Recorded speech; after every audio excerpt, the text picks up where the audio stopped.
हूँ 12 December से पंहिंजी DO Badin Ayesha भट्टी के फ़ोन कयो, ॿ टे दफ़ा फ़ोन कयो और मुझो फ़ोन अटेंड कोन कयो।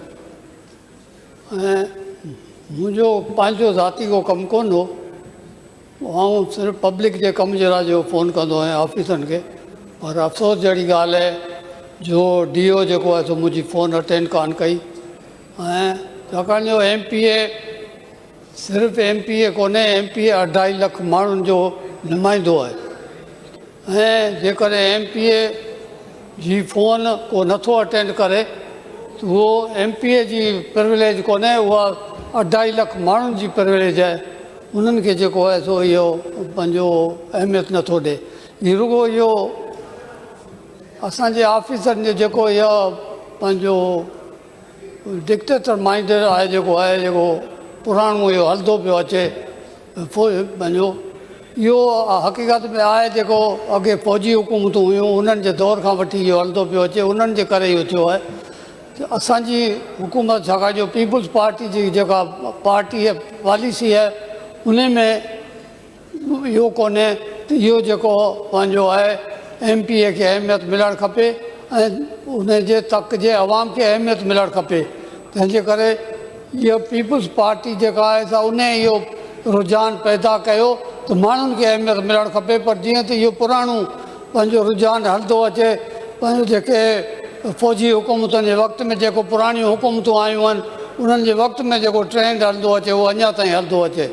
हाणे हिन में रुॻो इहो इन में ऑफिसरनि वटि वञूं था, वरी जेकॾहिं वञूं था सेक्रेटरी जी ऑफिस में त सेक्रेटरी जो जेको PS आहे माशाल्लाह उहा उन खां मथे, उहो वरी चवंदो साईं वेही रहो, सेक्रेटरी साहिबु जेको आहे सो मीटिंग पियो करे।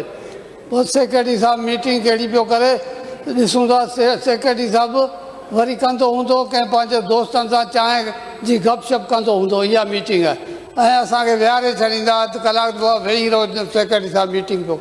इहो जेको माइंड सेट ठहियलु आहे पुराणो, इन खे तब्दील थियणु खपे। छाकाणि जो हीउ जमहूरी दौरु आहे, हीअ पीपुल्स पार्टी गवर्नमेंट आहे, इन में जमहूरियत आहे ऐं इहो पुराणो जेको माइंड सेट आहे उहो कोन हलंदो।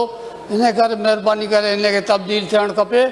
ऐं इहा जेका DO जेको ग़लति कयो आहे, जेको मुंहिंजी फ़ोन न खईं अथसि, त आऊं एजुकेशन मिनिस्टर साहिब खे गुज़ारिश कंदुसि। जी जी, तव्हांजो मौक़िफ़ अची वियो। एजुकेशन मिनिस्टर साहिब खे गुज़ारिश कंदुसि त महिरबानी करे DO खे इहो जेको मुंहिंजो प्रिविलेज मोशन आहे उहो कमेटी में हाणे मिनिस्टर साहिब खां पहिरीं पुछी वठां, उन खां पोइ तव्हां पंहिंजो मौक़िफ़ ॾिजो। सरदार साहिब, लॉ ऑफ पार्लिमानी अफेयर्स का मिनिस्टर खां पुछी वठां। मैं इस पे जो थोड़ी वजाहत कर दूं, उसके बाद पार्लियामेंट मिनिस्टर साहब जो भी करना चाहें सवाल इस वक्त कर ले, मैं थोड़ा अपडेट दे दूं। अच्छा भले, ठीक है जी। हमारे ऑनरेबल मेंबर को शायद हो सकता है कोई गलत फहमी भी हो सकती है इसमें, और हम DEO को कह देते हैं कि वो इनसे कांटेक्ट कर लेंगे, इनका मसला रिज़ॉल्व हो जाएगा। छोटी सी बात है और इसको रिज़ॉल्व कर लेंगे। इस पर रिमूव कर दिया, ठीक है, लेकिन फर्दर अगर रिमूव हो गया तो फिर प्रिविलेज बनता नहीं है। नहीं, अगर रिमूव होता तो जी सरदार शाह साहब। बात यह है कि जो MPA साहब की अपनी एक प्रिविलेज है, प्रेस्टीज है, हम उसका कदर करते हैं। किसी भी ऑफिसर को चाहे किसी भी ग्रेड का हो, उसको ये हक नहीं पहुंचता कि उनको रिस्पॉन्ड ना करें। जो DO, जिस खातून DO की हवाले से प्रिविलेज मोशन मूव किया है ME साहब ने, उस DO को पहले ही कंप्लेंट्स थी हमें इस तरह की, तो हमने पहले ही उसको रिमूव कर दिया है। She is no more district education officer district Badin. फिर भी मैं समझता हूँ अगर ये बड़े दिन का मुजाहरा करे तो उनको रिमूव कर दिया है। हम उनको मज़ीद उस पर इंक्वायरी डिपार्टमेंटल भी हम बिठा देंगे उसको।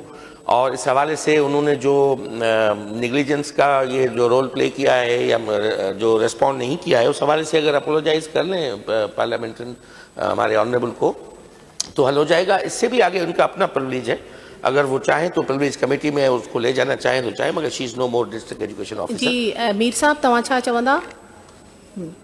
उहा हाणे मुंहिंजी गुज़ारिश आहे त उनखे पंहिंजो प्रिविलेज कमेटी में आंदो वञे, उते जेका माज़रत करे त उहा वधीक बहितर थींदी।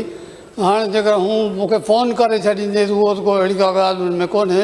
उते प्रिविलेज कमेटी में अचे उते माज़रत करे न जेका ॻाल्हि ठहे थी। ऐं ईअं त कामोरनि खे जेकॾहिं ईअं वधीक वादी मिलंदी त अॼु इहा DO फ़ोन कोन कई आहे, सुभाणे ॿियो केरु असांजी फ़ोन कोन खणंदो। तंहिंजे करे महिरबानी करे उन कमेटी में आंदो वञे उनखे। ठीक है मैडम, इसको हम कमेटी में भेज देते हैं ओके हमारे साथ। Okay, it is referred to privilege committee. महिरबानी ओके, रिक्वेस्ट कर देते हैं। जी